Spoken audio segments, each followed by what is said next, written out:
Down there, life continues.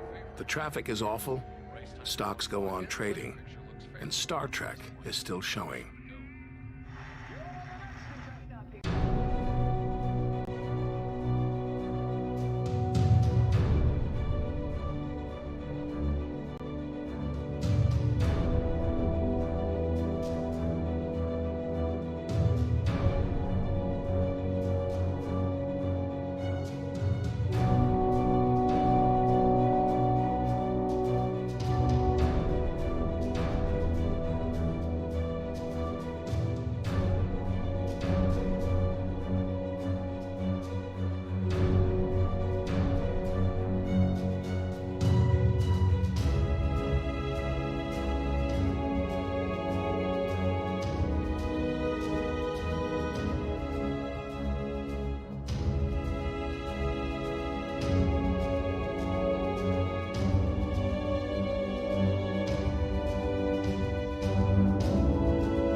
Day, grade 8 learners. Welcome to today's Natural Sciences lesson. My name is Patucheto Singo, and this lesson is proudly brought to you by the Gauteng Department of Education. In today's lesson, we're going to be learning under the knowledge area metamaterials. The topic is still particle, model of matter, and the subtopic, which is our main area of focus today, is expansion and contraction. Let's look at today's lesson objectives. By the end of today's lesson, you should be able to describe what happens to a material when it expands and contracts. And the second objective is explain the expansion and contraction in terms of the particle model of matter. And all of this is sourced from your CAPS document on page 44. Let's move on to pre-knowledge. So this is what you have learned prior to today's lesson. So this has basically laid down the foundation for our grade 8 expansion and contraction lesson. So let's look at our pre-knowledge. So in the 6th grade, you were introduced to the different states of matter. Matter exists in 3 states. The first one is solids, the second one is liquids, and the third one is gases. And then in the 8th grade, we've been learning under the particle model of matter, the 3 states of matter, but most importantly, the arrangement of the particles in the 3 states of matter. For example, we learned about solids. We learned that the particles in solids are closely packed together and they don't move much. They just vibrate in a fixed position. So they are tightly packed. And the spaces between the particles of a solid are very, very small. Then we learned about liquids. So liquids is the second state of matter. Remember, there's no chronological order. I'm just saying second. Now, so liquids have a bit more space between their particles such that they're able to flow. That is why you can pour water from a jug into a glass, your tea from a teapot into your teacup. So liquids have a bigger space compared to solids in between them. And then gases. Gases now are the third state of matter and they have much, much bigger spaces between their particles. So their particles are always in motion and they're moving randomly. They're always in motion and they're moving randomly, and the spaces in between the particles of a gas are the biggest in comparison to solids and liquids. Now let's move on to today's baseline activity. So these are the questions of the baseline activity. I'm going to read out the questions for you and then give you time to answer these questions. You can send through your responses to this number 079 578 and 2908. So you can send your WhatsApp responses to 079 578 2908. Now let's go through the questions before we answer them. The first question is, what are the 2 factors that influence density of a material? The second question is, which substance in each of the following pairs would have the greater density? We've got styrofoam and glass, and we've got a rock and water. And then the third question is, a hard-boiled egg is placed in salt water and tap water, as shown below. So which is more dense, salt water or tap water? So just to further explain this question is, there was one hard-boiled egg and then it was first put in tap water, taken out, and then it was put in salt water and taken out. So these are the results. So now you're supposed to explain why this image is the way it is. So I'm going to give you 4 minutes to answer these questions and then we'll do the solutions together after 4 minutes.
Welcome back, grade 8. Now let's look at the solutions for our baseline activity. The first question read, what are the two factors that influence density, the density of a material? And these are the factors. 1. The type of particles that the material is made of, and the spaces between the particles. And then the second question read as follows, which substance in each of the following pairs would have the greater density, styrofoam and glass, and a rock and water? So glass is more dense than styrofoam, and a rock is more dense than water. And then a hard-boiled egg is placed in salt water and tap water. Which one is more dense? Explain. So our explanation is as follows. So the salt water is more dense than the tap water because the egg sank in the tap water but floated in the salt water. Meaning that the egg, for the reason for the egg sinking in the tap water, tells us that the egg is more dense than the water. So our egg here is our method of testing which of the two liquids is more dense. So it is our method. So now, so if we take that same egg, that same hard-boiled egg, the exact same one, and then place it in the salt water and then it floats, it tells us that the salt water is more dense than the tap water. Okay, now let's move on to terminology. So these are the terms that you're going to come across during the course of today's lesson. They'll help you to understand the concepts that we're going to learn today better. The first term is expansion. What is expansion?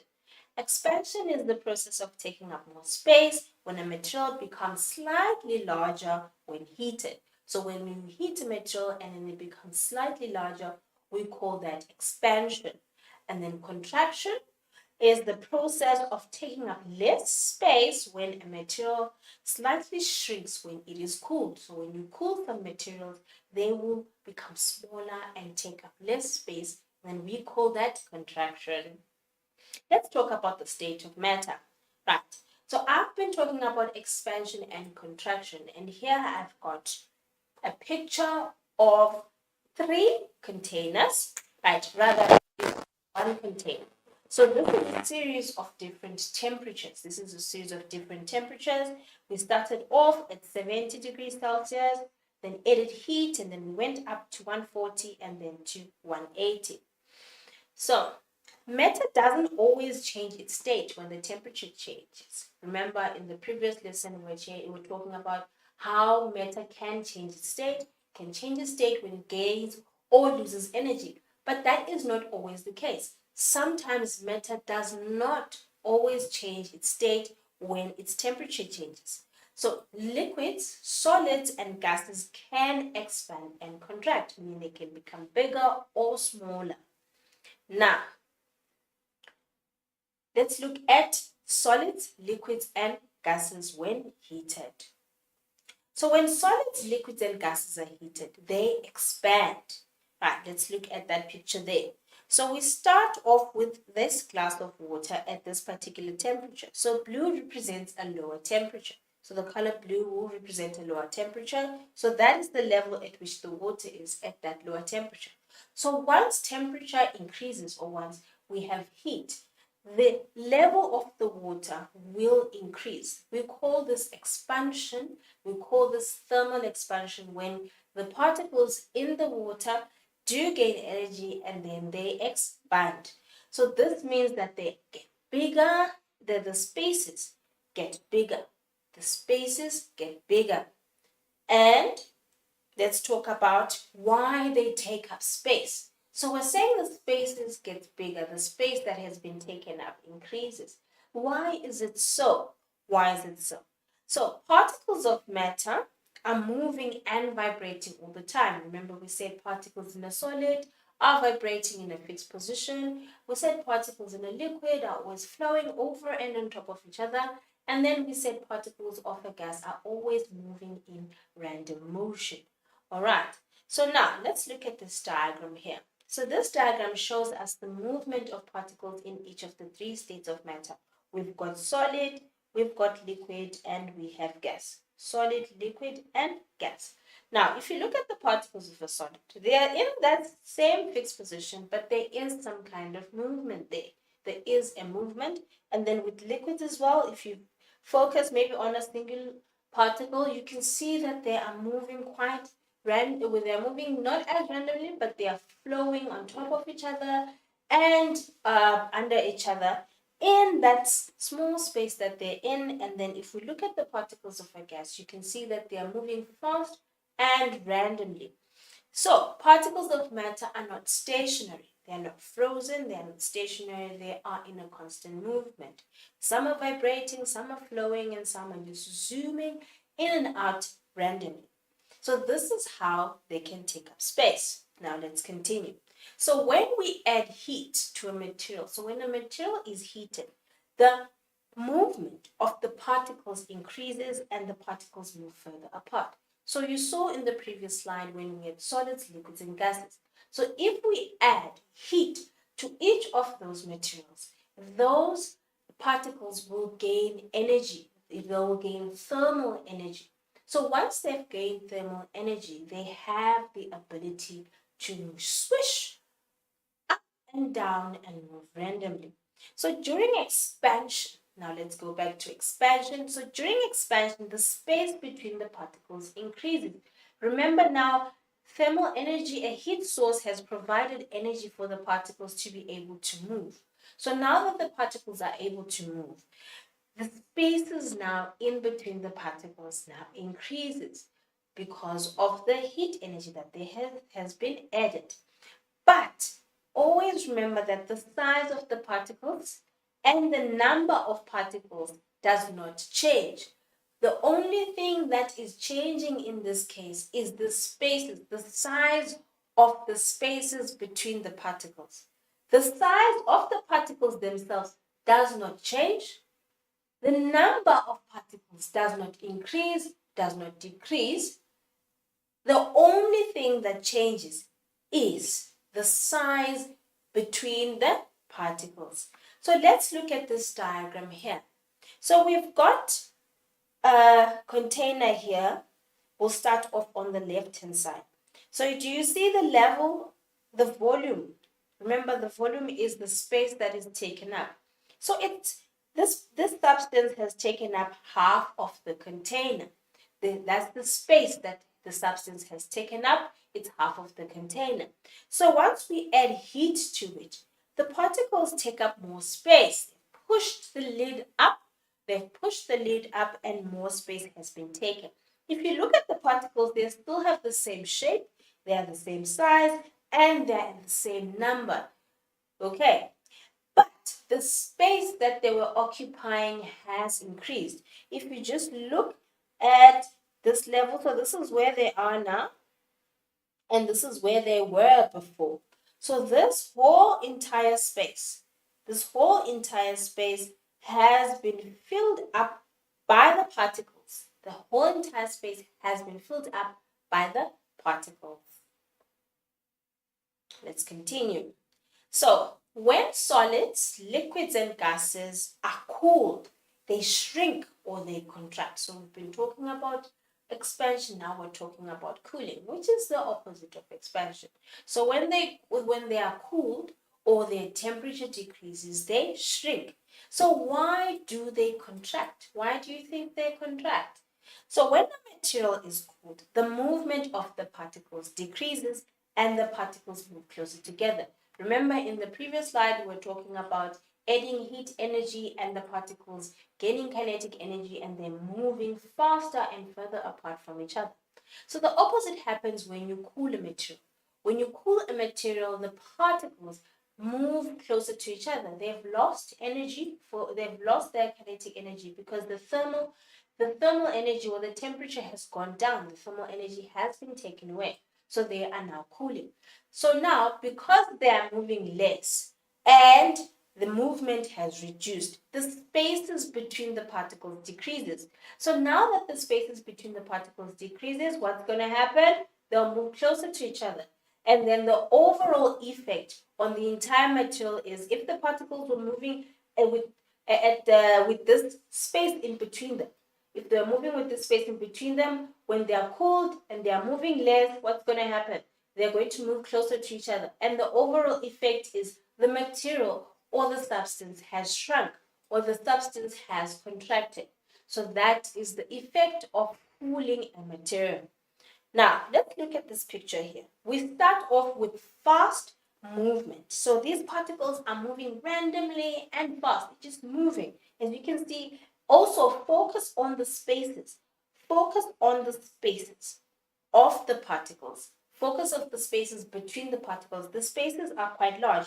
For example, if I compare that, the space between those two, the spaces between those two, and the space between those two. So now the space is quite large. So this is the material at a high temperature. So the temperature is high, the space is expanded, and the density is low. However, so during contraction, the space between the particles decreases. Why are we saying so? Let's look at the second illustration now that I've just pulled up. So now, let's say we reduce the temperature here. We're at a high temperature here.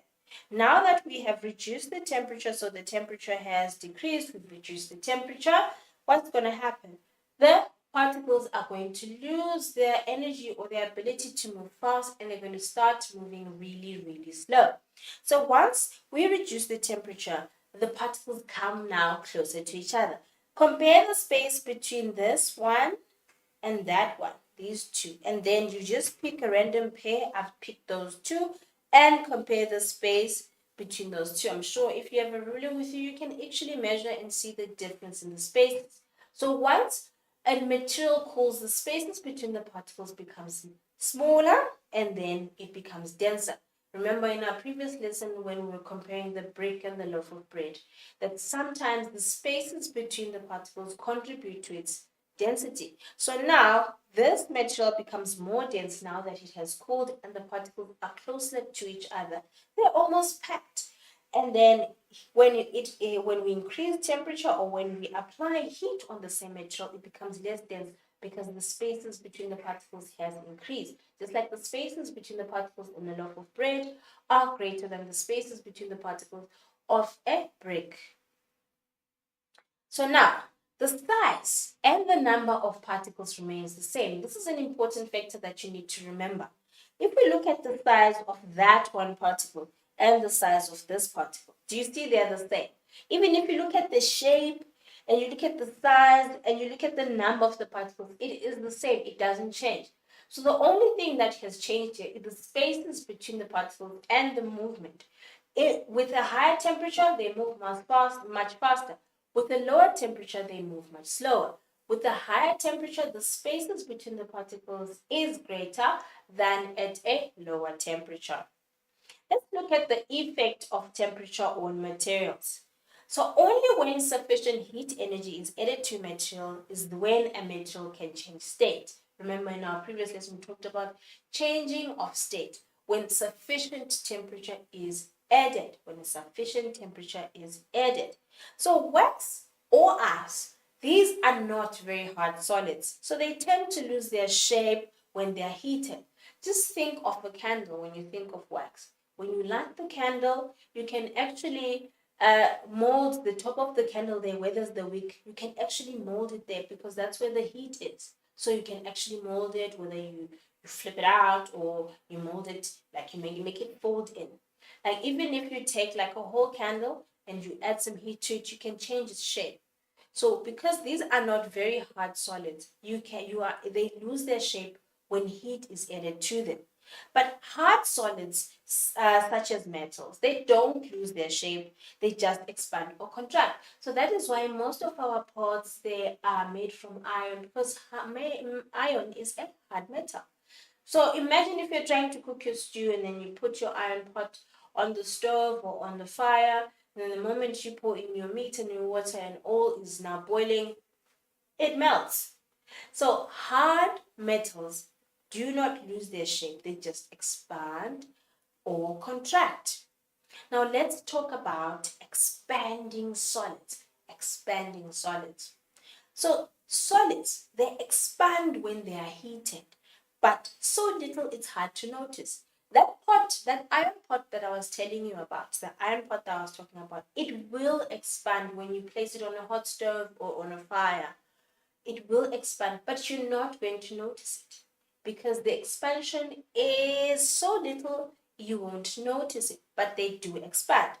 So the other thing is, have you ever poured boiling water into a glass and seen it crack? Like you take boiling water, pour it into a glass, and then you see it crack.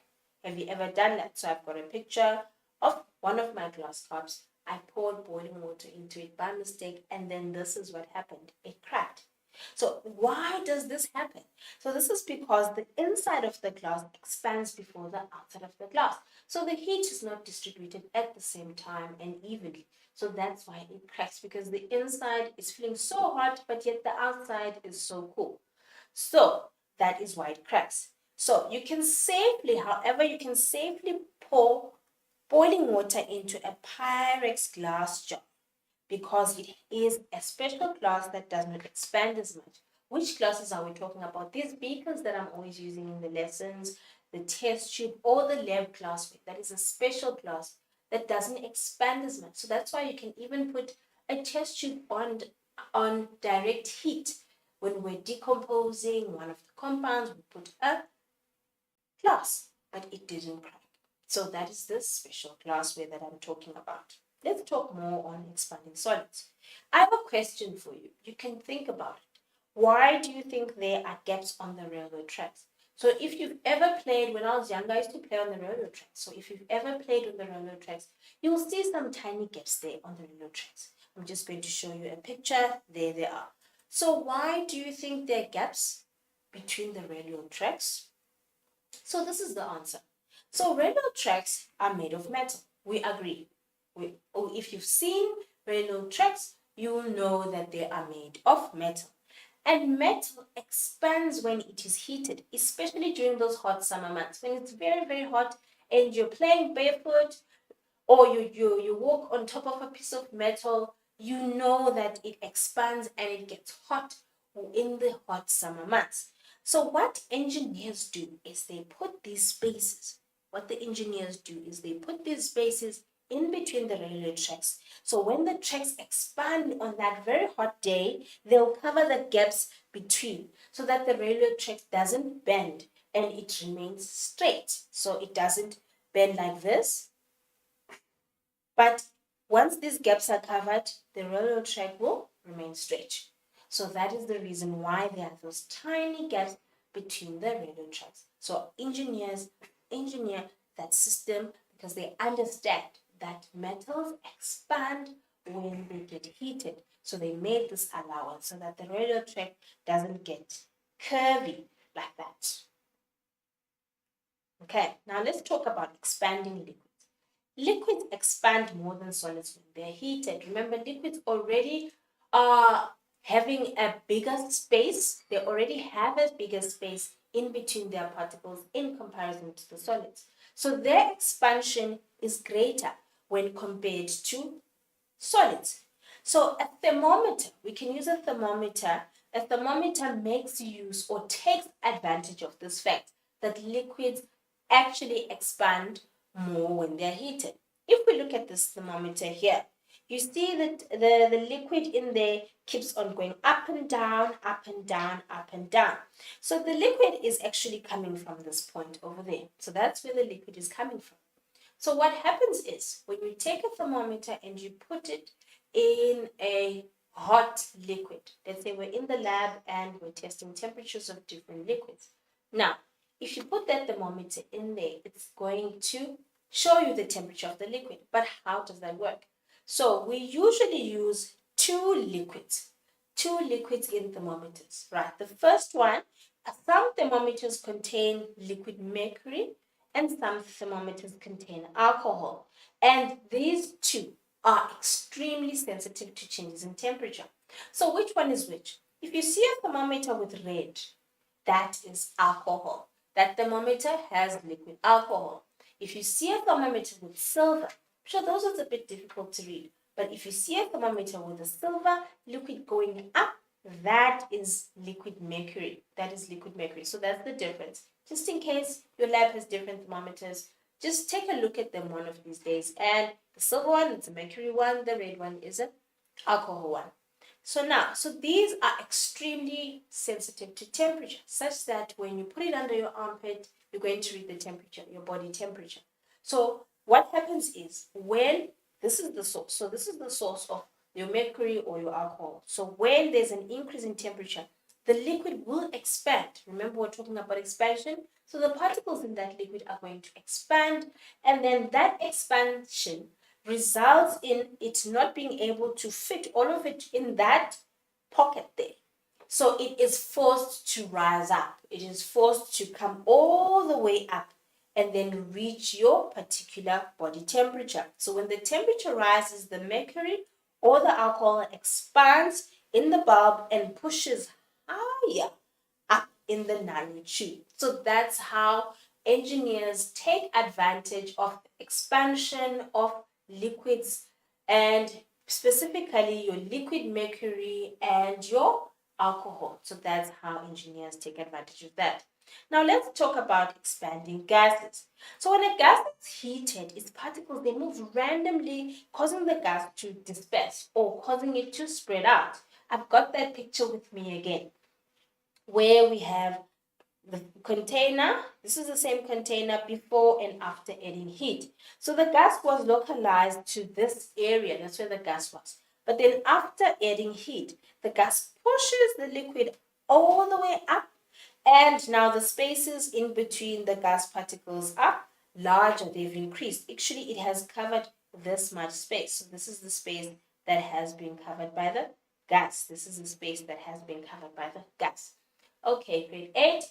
So now we're going to do a demonstration just to show you a physical expansion of a gas when you add heat onto it. So we're going to take a 4-minute break so I can gather my lab materials, and after 4 minutes, we will go through the experiment together.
Welcome back, grade 8 learners. So now I've collected some materials for us to use during today's demonstration. So the aim of this demonstration is investigating heating and cooling properties of a gas. So these are the materials that we need.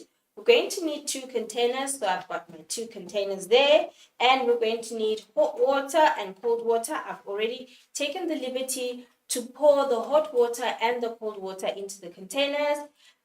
So now we're also going to need an empty bottle, and we're also going to need air. So the air is all around us, and some of it is already in this empty bottle. So we're also going to need air, and then we will need a balloon. So how are we going to conduct today's investigation? So the method is, you have to label your containers first. So I've already labeled my containers hot water, and I've labeled the other one cold water. And then you place the balloon over the bottle. You place the balloon over the mouth of the bottle. Just stretch it out a bit and place it. There we go. So it's tightly placed on the bottle. So what do we do next? So we're going to take the same bottle and then put it inside the hot water. There we go. Right. Put it inside hot water. Look at what is happening to the balloon. The balloon is changing. The balloon is changing. Do you see what is happening to the balloon? Let's wait for it. It's changing. It's changing. Look at what is happening to the balloon. It's different from what it was before. Now, so we take the bottle out of the hot water, and then we place the balloon and the bottle into cold water. Do you see the change that has happened? Do you see the change that has happened?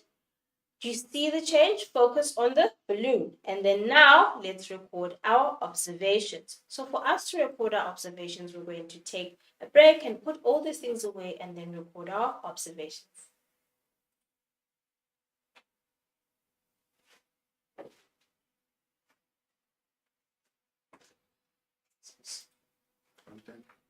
I'm done. Like I'm waiting to be told to stop.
Welcome back, grade 8. So now let's talk about the observations. The observations. So what did you observe? What did you observe? 1. The balloon filled up with air when it was placed in hot water. When it was placed in hot water, the balloon filled up with air. Let me just change that to hot. When it filled up with hot water. And then what happened to the balloon when we placed it in the cold water? So the balloon deflated when it was placed in the cold water, meaning the air that was in the balloon came out. So what can we conclude from our observations? What can we conclude? So when a gas is heated, the particles, they gain energy and move rapidly, causing its particles to move fast and spread out. Hence the balloon filled up with air. So when they're spreading out, this term spread out tells us that there is now an increase in the spaces between the particles. But when a gas is cooled, the particles lose energy and move slower, causing the particles to move closer together, and hence the balloon got deflated. So this moving closer together decreases the spaces between the particles. So that is the conclusion following our demonstration. So now let's do an activity. The first question reads, define expansion. The second question is, how do the particles change when a material expands? The third question is, define contraction. And the fourth question is, how do particles change when a material contracts? I'm going to give you 3 minutes to answer these questions. Don't forget to send your responses to 079 578 2908. I'm going to give you 3 minutes to answer these questions.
Welcome back, grade 8. Now let's do the solutions to the questions. The first question read, define expansion. Do you remember what expansion is?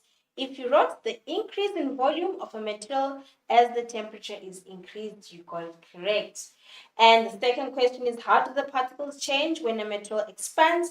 So they change because the spaces between the particles increase, the size and the number of particles stay the same. So the space is the only one that increases when a material expands, but the size of the particles and the number of the particles remains the same. Okay, question 3, define contraction. Do you remember what the definition for contraction is? Is the decrease in the volume of a material as the temperature is decreased. Why are we saying volume when in our terminology we said, we talked about space? Remember, volume is space occupied. Volume is space occupied. That is why we're saying volume.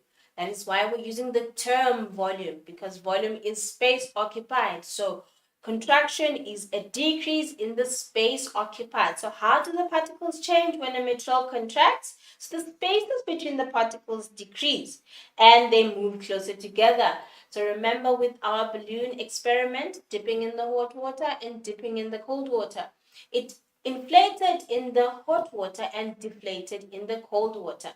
So those are the solutions for activity 1. So don't forget to send in your responses. Even after we've gone through the corrections together, please do send your responses and any questions you may have in anything that you don't understand to 079-578-2908. So now we're going to move on to the second activity. So this is our second activity. So a teaspoon is put into boiling water. What happens to the particles in the hot teaspoon compared to the cold teaspoon? So we're going to compare the hot teaspoon and the cold teaspoon. So cold teaspoon is before putting in the boiling water and hot teaspoon is after putting in the boiling water. And now the second question is, draw a diagram to show the ball and how its particles behave. So we have a ball here, and then how do the ball's particles behave before heating and after heating? So I'm going to give you 3 minutes to answer these questions and then we'll go through the solutions together. I can't wait to see your responses.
Welcome back, grade 8. Now let's look at the solutions.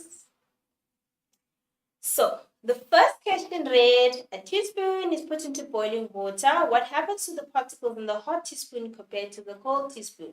Right, so the spaces between the hot spoon are larger than those in the cold spoon. Remember we said when a metal is exposed to heat, the spaces in between the particles increases. So the spaces between the particles in the hot spoon increases, and the spaces between the particles in the hot spoon are quite smaller than those of the cold spoon, are quite smaller than those in the hot spoon. And then we're supposed to draw a diagram to show a metal ball and how its particles behave before heating and after heating. Right, I have my diagrams here. Please send in your diagrams to 795782908. So this is at room temperature. So room temperature basically is before heating. The temperature that we're in now, where you're sitting in your classroom, that is the room temperature.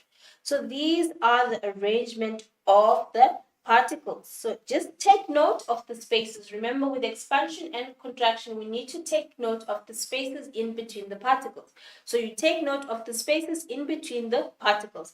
Now, when we look at the hot ball, do you see now there is an increase in the spaces between the particles? This is because now the particles are now vibrating and the spaces have increased. So they are vibrating at a greater pace. They're always vibrating, but now they're vibrating at a greater pace.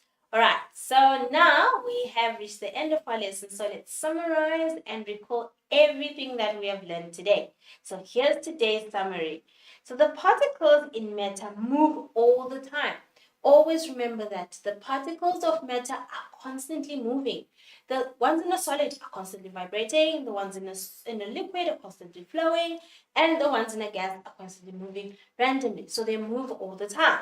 So if we add energy to them, in this case we're talking about heat energy, they move faster and they move further apart if we add energy to them. Now, so this means the material expands because the spaces between the particles has increased, so the material expands. So that is what we mean. Now, if we remove that energy, the particles will start to move slowly, and then they move closer to each other. And what does that mean for us? That actually means that the material contracts. So contracting is like shrinking. So that is when the particles lose energy and they move closer together. So that is what it means. All right. Now, so this is a brief preview of what we're going to learn in our next lesson. So that's the next lesson. That's next week, Tuesday. So next week, Tuesday, we're going to define pressure. We're going to define what pressure is. And we're also going to apply the particle model of matter to explain pressure in gases. So we're going to look at that. And then we're going to describe the factors that influence the pressure of a gas. So we're going to look at these 3 pointers on our next lesson. Okay, grade 8. Thank you very much for joining me in today's lesson. Don't forget to wear your mask, to sanitize, and to keep social distance. Until next time, grade 8, bye-bye.